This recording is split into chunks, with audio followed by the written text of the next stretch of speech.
अस्सलाम वालेकुम दोस्तों, मैं हूं उस्मान अली और आज के इस वीडियो में मैं आपको जीसीएस लाहौर के एडमिशन 2023 के बारे में कंप्लीट डिटेल्स इस वीडियो में बताऊंगा। इस वीडियो में मैं आपको बताऊंगा कि इस बार जीसीएस लाहौर का क्या प्रोसीजर है, कि किस प्रोसीजर के तहत ये आपको एडमिशन देगी, क्योंकि पहले इनका कुछ और प्रोसीजर होता था और इस साल इन्होंने प्रोसीजर में थोड़ी सी चेंजिंग की है, क्योंकि बच्चे कंफ्यूज हो रहे थे कि हमारा टेस्ट का रिजल्ट भी आ चुका है, अब हमारा इंटरव्यू की डेट्स नहीं आ रही, इतना अरसा हो गया तो हमारा इंटरव्यू कब होगा और आगे हम अप्लाई कब करेंगे।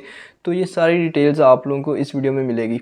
तो वीडियो की जानब बढ़ने से पहले अगर आप इस चैनल पर न्यू हैं तो आप इस चैनल को सब्सक्राइब कर लें और साथ में बेल के आइकन को प्रेस कर लें ताकि आने वाली मज़ीद अपडेट्स आप तक आसानी से पहुंच सके। तो चलते हैं और हम अपनी वीडियो का बाकायदा आगाज़ करते हैं।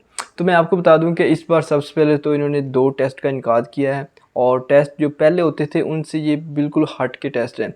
पहले इस तरह का टेस्ट होता था कि जिस डिपार्टमेंट में आप अप्लाई कर रहे हैं उस स्पेसिफिक डिपार्टमेंट का टेस्ट होता था, लेकिन इस बार इन्होंने उसको छोड़ के अब एक स्पेसिफिक टेस्ट रख दिया है। यानी कि अगर किसी ने आईसीएस किया है तो आईसीएस के सारे बच्चों का अलहदा एक टेस्ट होगा और इसी तरह प्री मेडिकल के सारे बच्चों का एक ही तरह का एक अलहदा टेस्ट होगा। और इस बार जो टेस्ट है ये 50 मार्क्स का है, पहले जो टेस्ट होता था वो 30 मार्क्स का होता था। और इस बार जो टेस्ट है इसकी दो इसके पार्ट्स हैं, एक इसका ए पार्ट है और इसका बी पार्ट है। ए पार्ट जो है 30 मार्क्स का और बी पार्ट 20 मार्क्स का, और इस तरह टोटल इसके 50 मार्क्स बनते हैं। तो 2 टेस्ट होंगे इसके, एक टेस्ट हो चुका है और उसका रिजल्ट भी आ गया है। अब जो दूसरा टेस्ट है उसके लिए अप्लाई हो रहा है, उसके लिए अप्लाई करने की 4 लास्ट डेट है, 4 अगस्त, और उसमें अप्लाई कर सकते हैं आप। और ये अबाउट 12 और 13 अगस्त को कंडक्ट होगा। तो इस तरह इसके 2 पहले टेस्ट होंगे और उसमें अगर एक बच्चा दोनों टेस्ट देता है तो उसके जिसमें हाईएस्ट स्कोर होंगे वो टेस्ट कंसीडर किया जाएगा। और फिर जब दोनों टेस्ट कंडक्ट हो जाएंगे और उनका रिज़ल्ट आ जाएगा तो इसके बाद फिर एक ओपन डे रखा जाएगा। ओपन डे अब क्या है? ओपन डे जीसीएस लाहौर इस बार कंडक्ट करवा रही है, जिसके तहत तमाम बच्चे जो हैं अपने डिपार्टमेंट जा सकेंगे, यूनिवर्सिटी के अंदर जाएंगे और जिस डिपार्टमेंट में उन्हें एडमिशन लेना होगा वो उस मुतलका डिपार्टमेंट में जाएंगे और डिपार्टमेंट के बच्चों से मिलेंगे और डिपार्टमेंट का एनवायरनमेंट वगैरह देखेंगे कि किस तरह का है और इस डिपार्टमेंट में किस तरह की एजुकेशन है। तो वो ये सारी इन्फॉर्मेशन वो डिपार्टमेंट जाके कलेक्ट करेंगे। फिर इसके बाद जिसको जो डिपार्टमेंट पसंद आएगा वो उसमें अप्लाई करेगा। और ओपन डे के बाद इस बार जो प्रोग्राम्स में अप्लाई करने का सिलसिला शुरू होगा।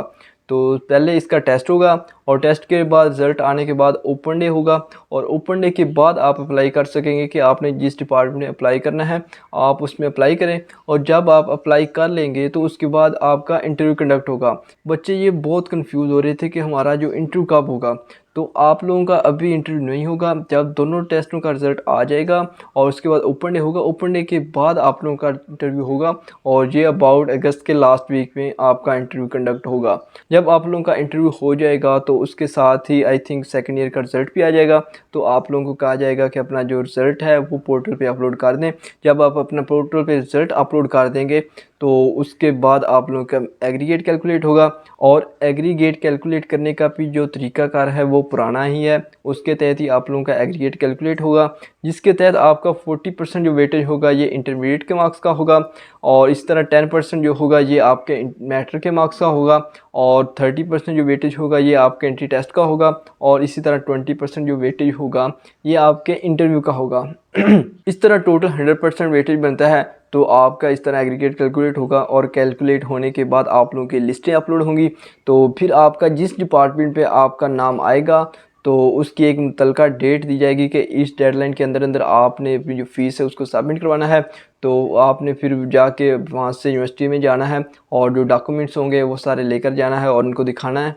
तो उसके बाद आप लोगों को चालान फार्म मिलेगा और फर्स्ट फ़ी का जो चालान फार्म है ये सारे बच्चों को पे करना होगा।